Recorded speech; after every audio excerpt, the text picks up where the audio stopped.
Selesai mengajar, seperti biasa Misa, Rina, dan Cesa langsung ke kantin yang saat ini mereka telah terduduk di kursi masing-masing menikmati makanan. "Miss, kamu bawa bekal lagi?" Rina bertanya ketika melihat Misa mengeluarkan sebuah kotak bekal, serta satu botol minuman dari dalam paper bag yang diberikan Cesa. Misa tersenyum sembari membuka tutup kotak bekal. "Iya, Rin. Buat hemat." Gitu tah. "Ya sudah, kalau kamu Cesa mau pesan apa, biar sekalian aku pesankan," tanya Rina beralih menatap pada gadis cantik yang duduk di samping Misa. "Seperti waktu itu Anda pesankan." "Baiklah, aku pesan makanan dulu ya." Rina bangkit dari duduknya lalu keluar area meja dan berjalan menuju pantry kantin. Sepergian Rina yang bergantikan seorang pria datang menghampiri meja mereka. Pria itu telah berada di dekat meja. "Bu Misa, sudah makan? Saya bawakan bekal," dia bertanya sembari meletakkan sebuah paper bag ke atas meja. Misa mendongak melihat siapa orang yang meletakkan paper bag itu. "Bapak bisa lihat, saya sudah bawa bekal dari rumah." Dia menolak dengan menunjukkan kotak bekal yang dipegang. Pak Dani menghembuskan napas pelan masih kekeh tidak mengambil kembali kotak bekal. "Bu Misa, bisakah sekali ini saja kamu menerima apa yang kuberikan?" Melas dia dengan tatapan memohon. Ditatap seperti itu membuat Misa tertegun semakin mengerenyitkan alis. Ada apa sih dengan dia? Kenapa sampai memasang wajah seperti itu? Batin Misa merasa aneh. Akhirnya dengan perasaan terpaksa, Misa menganggukkan kepala. "Baiklah, saya akan menerimanya. Terima kasih bekalnya, Pak." Seketika pancaran mata pria berseragam guru itu berubah berbinar senang dengan senyuman lebar. Terima kasih sudah menerimanya. Silahkan menikmati makanannya, kalau gitu saya permisi." Pamit Dani berlalu pergi dengan senyuman bahagia. Helaan napas panjang keluar dari mulut Misa menatap paper bag yang ada di hadapan. Orang aneh selalu memaksakan kehendaknya. Tangan Misa terulur hendak mengambil paper bag tersebut, namun dengan gerakan cepat Cesa menyambar paper bag itu. Cesa, biar saya yang makan. Nona teruskan saja memakan bekal Nona." "Bagus deh kalau kamu mau memakannya daripada mubazir." Bersamaan itu Rina datang membawa nampan dengan 2 mangkuk bakso dan 2 gelas es teh. "Miss, tadi aku lihat Pak Dani, mau apa dia ke meja kita?" tanya Rina yang sudah meletakkan nampan berisi 2 mangkuk di atas meja. "Ngasih bekal," jawab Misa sembari melanjutkan menyuapkan makanan. "Bekal?" bingung Rina melirik sekitar meja. Misa menunjuk ke arah Cesa yang sedang membuka penutup kotak makan. "Oh, ngasih buat Cesa toh," yang dibalas manggutan kecil dari Misa yang malas membahasnya lagi. "Terus kalau gitu ini bakso mau dimakan sama siapa?" "Saya akan tetap memakannya," sahut Cesa sudah mulai menyantap bekal dari Dani. Rina menatap gadis itu dalam diam sejenak, lalu akhirnya menghembuskan napas pelan sembari meletakkan 1 mangkuk bakso ke hadapan Cesa. "Awas kalau sakit perut, aku tidak akan tanggung jawab loh," yang dibalas gumaman dari Cesa yang sudah sibuk makan. Hingga dalam beberapa menit kemudian mereka bertiga menikmati makanan dalam keheningan. "Misa, pulang mengajar jalan-jalan yuk, udah lama aku gak jalan bareng kamu," usul Rina di sela mengunyah. Misa yang tertarik dengan usulan itu, dia melirik pada gadis di hadapan dan bertanya, "Jalan-jalan kemana, Rin?" Kalau nggak salah dengar sih, dekat sini ada pemeran tanaman hias, Miss."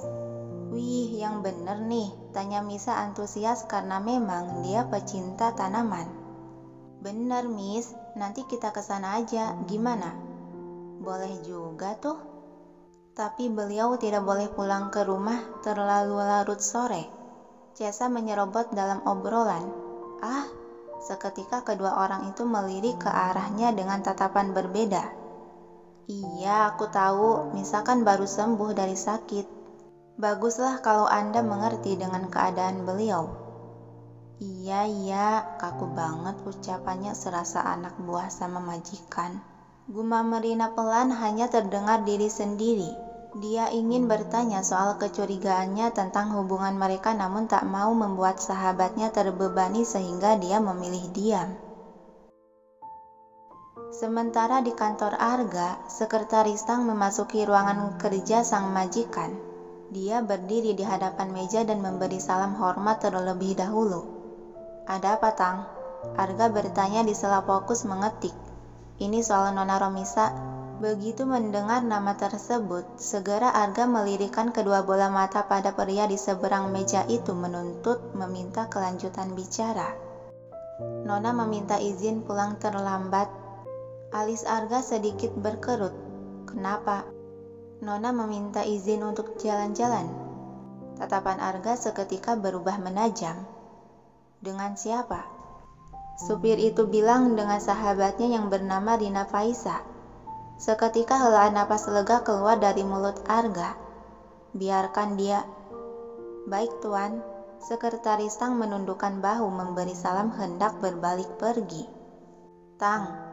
Panggilan Arga menghentikan pergerakannya. Iya, Tuan. Kembali Tang menegakkan kepala.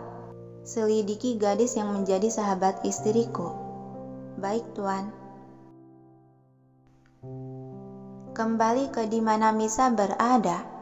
Ketiga gadis itu turun dari kendaraan masing-masing. Mereka masih berdiri tidak jauh dari tempat tujuan memandangi tempat yang ramai oleh orang keluar masuk dari gedung. Ramai juga pengunjungnya, ucap Misa memperhatikan ke pintu masuk. Iya ya, tapi ayo deh keburu sore. Ajak Rina menggait lengan gadis itu. Misa hanya bisa menurut mengikuti langkah kaki Rina yang membawanya memasuki pameran diikuti Cesa dari belakang. Mereka bertiga telah melewati pintu masuk utama yang disambut beberapa penjaga. Pada saat kaki Misa menginjakan ke kedalaman, seketika kedua mata dia melebar berbinar takjub melihat berbagai macam tanaman hias yang tertata rapih di jajaran. Sungguh pemandangan yang indah, gumam Misa masih takjub. Miss, aku kesana ya.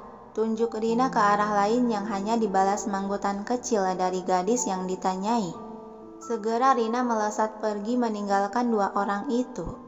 Misa mulai melangkahkan kaki menyusuri jalanan di antara jajaran pot bunga, sedangkan Cesa selalu mengekori dari belakang dengan tangan memegang sebuah benda pipih untuk mengambil beberapa gambar yang akan dilaporkan ke atasan.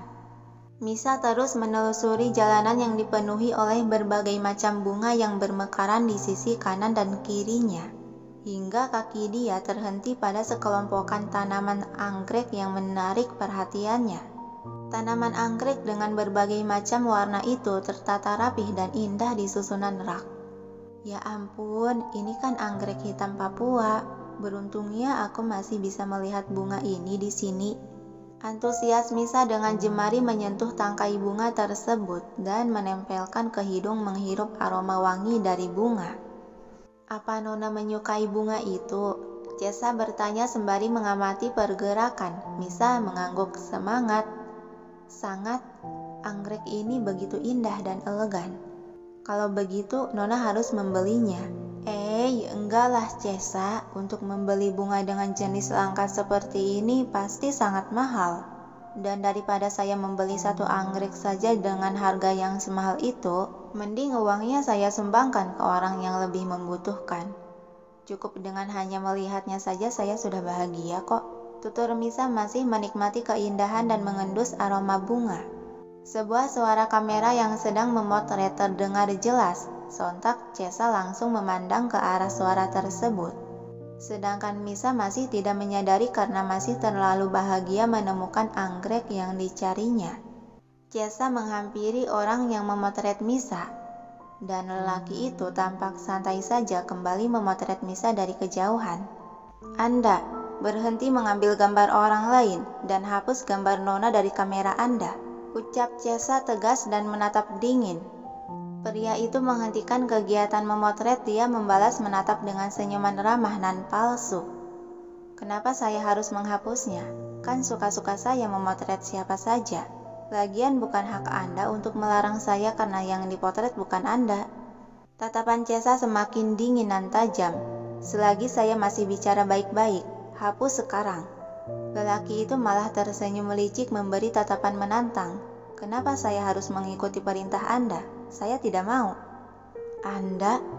Misa yang melihat Cesa membelakanginya juga sedang mengobrol dengan seseorang. Dia menegakkan badan menatap heran pada punggung Cesa. Sedang bicara dengan siapa dia? Gumamnya pelan sembari berjalan mendekati. Pak Dani, celetuk Misa setelah melihat siapa si pria yang sedang diajak ngobrol itu. Dani beralih melirik Misa dan seketika raut wajah dia berubah tersenyum hangat. Bu Misa, apa saya telah mengganggu kamu yang sedang melihat-lihat tanaman? Hah? Tidak, jawab Misa sekenanya, karena masih diliputi oleh kebingungan dengan situasi saat ini. Anda, dengan tiba-tiba Cesa merampas kamera dari pegangan tangan Pak Dani, lalu dia melemparkan kamera tersebut ke sembarang sehingga sebagian bodi kamera patah. Cesa, kamu? Serempak Misa dan Dani yang menatap terkejut.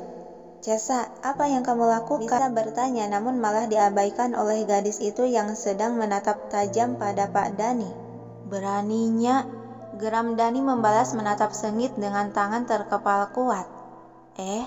Bingung Misa melihat kedua orang tersebut. Dia meraih tangan gadis yang sedang terkepal dipenuhi ketegangan.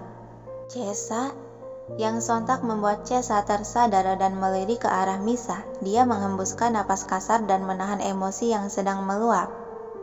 Maafkan Cesa, Pak Dani, saya akan mengganti rugi barang yang dia lemparkan tadi. Tidak, Nona. Ucapan Cesa tercekat saat Misa memelototinya agar terdiam. Pak Dani menghembuskan napas kasar. Dia berbalik mengambil kamera yang sudah retak dan ada beberapa di bagian tertentu patah. Lalu Dani kembali menghadap ke kedua wanita tersebut. Iya Bu Misa, tidak apa-apa, saya bisa memperbaikinya. Jadi kamu tidak perlu mengganti rugi segala. Kalau gitu saya yang akan membayar biaya perbaikannya. Misa masih menawarkan ganti rugi. Dani tersenyum menatap hangat. Tidak perlu, ini hanya hal kecil. Kalau gitu silahkan Bu Misa lanjutkan lagi melihat tanaman. Saya permisi. Ucap Dani sedikit menganggukkan kepala salam. Sejenak dia memberi tatapan tajam ke arah Cesa, lalu berbalik pergi. Misa melirik ke arah gadis di sampingnya. Cesa, sebenarnya ada apa? Kenapa kamu melempar kamera Pak Dani?